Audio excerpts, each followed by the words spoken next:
Lay. What's up? Yeah. We're getting this bike ready to paint here.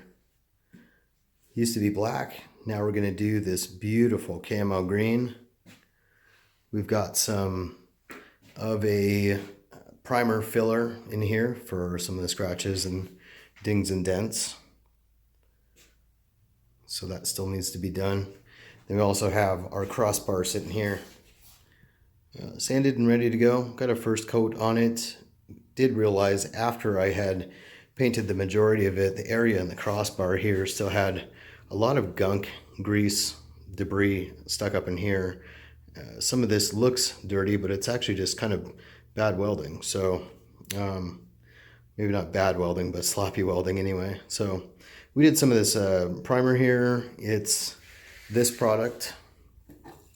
It's a Bondo Hot Rod Black filler and primer.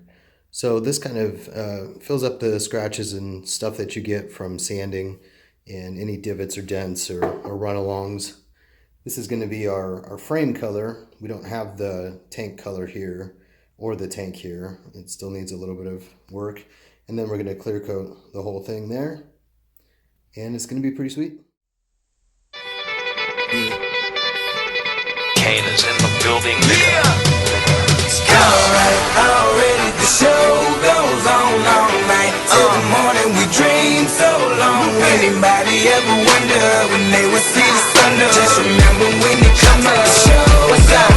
Alright, already the show goes on all night till the morning. We dream so long. Anybody ever wonder when they would see the sun up? Just remember when it comes up. The show goes on. Have you ever had the feeling that you was being had?